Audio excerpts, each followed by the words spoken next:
Good morning friends, welcome to our channel digital Knowledgepedia. तो आज हम लोग देखने वाले हैं प्लांट्स और एनिमल सेल के बीच में डिफरेंस। ठीक है, तो उससे पहले हम लोग देखने वाले हैं आज सेल का डायग्राम। जो सेल होता है वो दो पार्ट्स, उसके दो मेन रीजन होते हैं। एक कौन सा होता है, साइटोप्लाज्म। एक तो होता है साइटोप्लाज्म, ठीक है, और दूसरा होता है न्यूक्लियस। दूसरा कौन सा होता है, न्यूक्लियस। और न्यूक्लियस के चारों तरफ क्या होता है, देखते हैं डायग्राम में। ये है हमारा न्यूक्लियस। जो ब्लू कलर का आपको दिख रहा है ये क्या है, ये न्यूक्लियस है। और न्यूक्लियस के चारों तरफ न्यूक्लियर मेम्ब्रेन होती है, ठीक है। और जो अंदर न्यूक्लियोलस होता है और उसके अंदर क्या होता है, हमारा डीएनए होता है जिसमें क्रोमोसोम होते हैं, ठीक है। तो ये हो गया सबसे पहले न्यूक्लियस। और जो सेल ऑर्गेनेल्स होते हैं वो दो तरीके के होते हैं, या तो उनके चारों तरफ मेम्ब्रेन होती है या बिना मेम्ब्रेन के बस ऐसे ही होते हैं, ठीक है। तो जैसे राइबोसोम हो गया, फिलामेंट हो गया और सेंट्रियोल हो गया, ये सब बिना मेम्ब्रेन के हैं, ठीक है। इनके अंदर, इनके चारों तरफ मेम्ब्रेन नहीं होती है, बाकी सबके तरफ मेम्ब्रेन होती है और कुछ में तो डबल मेम्ब्रेन भी होती है, ठीक है। तो सबसे पहले हम लोग देखेंगे सेल वॉल।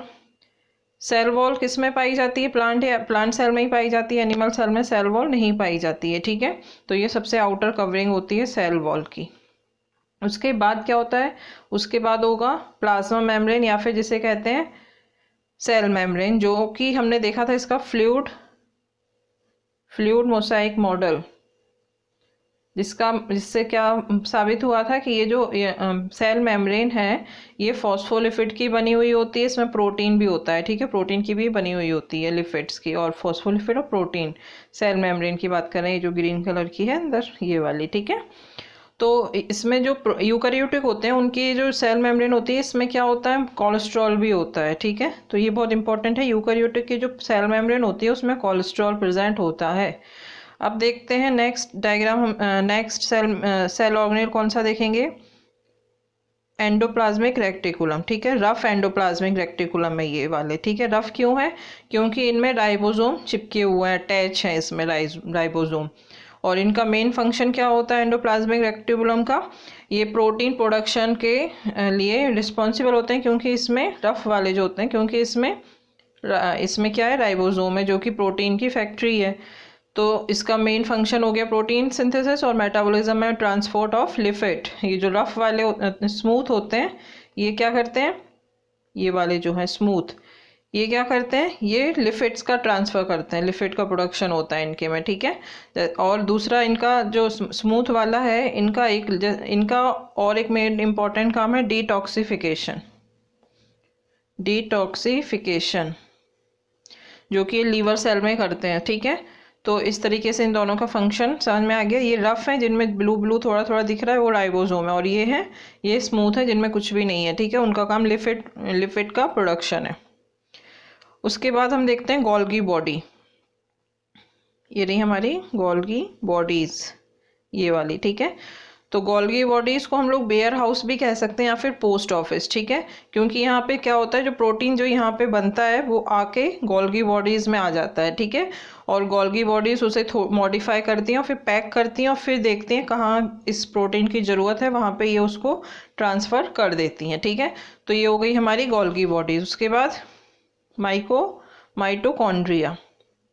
तो माइटोकॉन्ड्रिया जो होता है वो डबल मेम्ब्रेन होता है, ठीक है। माइटोकॉन्ड्रिया में डबल मेम्ब्रेन होती है और इसमें जो इसके अंदर खुद का डीएनए होता है, ठीक है। इसके पास खुद का डीएनए होता है और साथ में खुद का राइबोसोम होता है। तो ये दोनों ही चीज़ें माइटोकॉन्ड्रिया में पाई जाती हैं। और इसे क्या कहते हैं, माइटोकॉन्ड्रिया को हम लोग क्या कहते हैं, इसे कहते हैं power house of the cell, क्योंकि यहाँ पे पूरी एनर्जी जनरेट होती है एटीपी के फॉर्म में, एडोनाइन ट्राइफॉस्फेट के फॉर्म में यहाँ पे एनर्जी जनरेट होती है। उसके बाद हमने राइबोसोम तो हमने डिस्कस कर ही लिए थे, ये यहाँ पे अटैच है एंडोप्लाज्मिक रेक्टिकुलम में।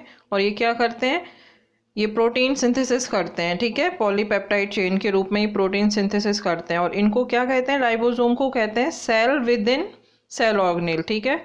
Organelle within cell organelle क्यों कहते हैं, क्योंकि ये राइबोसोम ऐसे फ्रीली यहाँ तो पाई जाते हैं, मतलब राइबोसोम ऐसे अटैच भी रहते हैं, कुछ राइबोसोम फ्री भी रहते हैं, ठीक है। और कुछ राइबोसोम माइटोकॉन्ड्रिया के अंदर भी हैं, तो इसलिए ये बाहर भी हैं और एक सेल और दूसरे सेल ऑर्गेनेल के अंदर भी हैं। इसीलिए राइबोसोम, और जो राइबोसोम है वो सबसे स्मॉलेस्ट सेल ऑर्गेनेल है।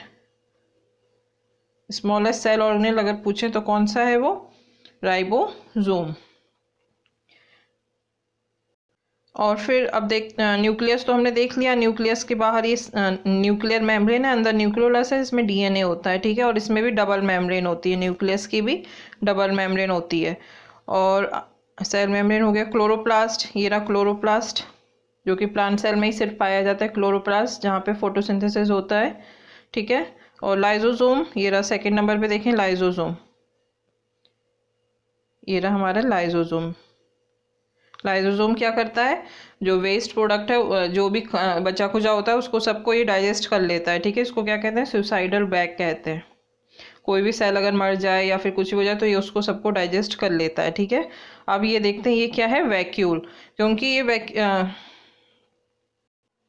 क्योंकि ये प्लांट सेल है इसीलिए इसमें बहुत बड़ा वैक्यूल है एक, ठीक है। बिगेस्ट वैक्यूल होता है बड़ा सा, जिसका मेन काम सिर्फ सेलुलर एक्टिविटीज़ नहीं होता है, यानी फूड को सिर्फ स्टोर नहीं करता, ये स्ट्रक्चरल सपोर्ट भी देता है प्लांट सेल में। और एनिमल सेल में तो छोटे छोटे वैक्यूल्स होते हैं जो कई सारे होते हैं, ठीक है, ठीक है, जो कि स्टोर भी करते हैं, खाना भी स्टोर करते हैं, और जो टॉक्सिक मटेरियल हो जाता है उसको भी स्टोर करके डिस्ट्रॉय करवा देते हैं, ठीक है। तो ये होता है वैक्यूल। अब देखते हैं हम लोग प्लांट सेल और एनिमल सेल में डिफरेंस।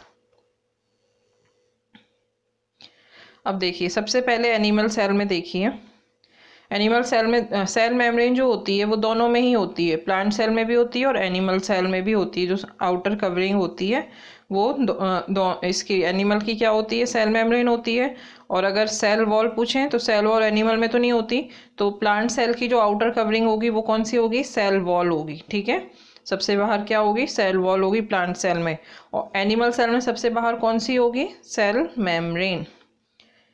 तो नेक्स्ट देखते हैं प्लास्टिड। प्लास्टिड एनिमल में तो होगा नहीं, एनिमल प्लास्टिड का क्या करेंगे, ठीक है। और प्लांट सेल में क्या होता है, प्रेजेंट होता है, क्योंकि इनको अपना फोटोसिंथेसिस करना पड़ता है और इनके फ्लावर वगैरह जो भी कलर आते हैं वो प्लास्टिड के टाइप की वजह से ही आते हैं, ठीक है। प्लास्टिड के कई सारे टाइप होते हैं जो लीव्स को कलर देते हैं, फ्रूट को कलर देते हैं, ठीक है। वैक्यूल, वैक्यूल जो होते हैं, जो वैक्यूल्स होते हैं वो एनिमल सेल में कई सारे होते हैं छोटे छोटे, लेकिन प्लांट सेल में सिर्फ एक होता है, वो भी बड़ा सा, ठीक है, ये होते हैं। अब देखते हैं सेंट्रियोल। सेंट्रियोल एनिमल सेल में तो प्रेजेंट होता है, जो सेल डिवीजन में आगे जाके हेल्प करता है, लेकिन प्लांट सेल में सेंट्रियोल एब्सेंट होता है, ठीक है। और इसकी अब शेप देखते हैं। एनिमल सेल की जो शेप होती है वो इरेगुलर होती है, ठीक है, लेकिन जो प्लांट सेल है उसकी फिक्स होती है, रेक्टेंगुलर होती है, उसकी फिक्स शेप होती है। क्लोरोप्लास्ट, क्लोरोप्लास्ट एनिमल सेल में तो होगा ही नहीं, क्योंकि इसमें प्रेजेंट होता है, प्लांट सेल में प्रेजेंट होता है, जो इसमें क्लोरोफिल पाई जाती है, जिसकी वजह से वो फोटोसिंथेसिस करते हैं। न्यूक्लियस, एनिमल सेल में जो न्यूक्लियस है वो बीच में होता है, और इसमें क्या होता है, प्लांट सेल में साइड में होता है, ठीक है, ये इंपॉर्टेंट है। अगर कहें कौन सा सेल, ऐसे क्वेश्चन पूछ सकते हैं कि एक सेल है जिसका न्यूक्लियस साइड में है, तो वो कौन सा सेल है, तो वो प्लांट सेल होगा। और अगर सेंटर में है तो वो एनिमल सेल होगा। और साथ में अगर बोलें कोई कौन सा सेल है जिसमें वैक्यूल जो होता है वो बड़ा सा पाया जाता है, ठीक है। जैसे ये सेल है, इसमें एक बड़ा सा वैक्यूल है, तो वो किसका सेल है, एनिमल सेल है या प्लांट सेल है, तो बताएं कौन सा सेल होगा। अब देखते हैं लाइजोसोम। लाइजोसोम इसमें प्रेजेंट होते हैं, ठीक है, इसमें प्रेजेंट होते हैं, लेकिन इसमें मिल भी जाते हैं कई प्लांट्स में, और ज़्यादातर में ये नहीं मिलते हैं। और सेंट्रोसोम एनिमल सेल में प्रेजेंट होते हैं, जो सेल डिवीज़न में हेल्प करेंगे, और इसमें ये एब्सेंट होते हैं, ठीक है। तो इस तरीके के एनिमल सेल और प्लांट सेल में डिफरेंस आप लोगों को समझ में आ गया होगा। तो इस तरीके आप याद रखें कि स्मॉलेस्ट सेल ऑर्गेनेल कौन सा है, राइबोसोम क्वेश्चन पूछ सकता है, ठीक है। और प्रोटीन सिंथेसिस की साइट कौन सी होगी, तो प्रोटीन सिंथेसिस की साइट कौन सी होगी, राइबोसोम्स, ठीक है। राइबोसोम ही प्रोटीन सिंथेसिस का साइट है, और यही स्मॉलेस्ट सेल ऑर्गेनेल है, ठीक है। तो इस तरीके के क्वेश्चन पूछे जाते हैं, जैसे सेल सीक्रेशन कहाँ पे होगा, गोल्गी बॉडीज में क्वेश्चन पूछ सकते हैं, ठीक है। और प्लांट सेल में सेल वॉल पाई जाती है या नहीं पाई जाती, इस तरीके के क्वेश्चन पूछेंगे। कौन से सेल में सेल वॉल पाई जाती है, एनिमल सेल या प्लांट सेल में, तो ये आपको पता होने चाहिए, ठीक है। तो और इसके जो प्लांट सेल और एनिमल सेल के बाद अब हम लोग नेक्स्ट वीडियो में देखेंगे प्रोकैरियोटिक और यूकैरियोटिक में डिफरेंस, वो भी हम लोग समझेंगे और इम्पोर्टेंट क्वेश्चन आंसर डिस्कस करेंगे। तो चलिए तब तक आप लोग पढ़ते रहिए। Thank you.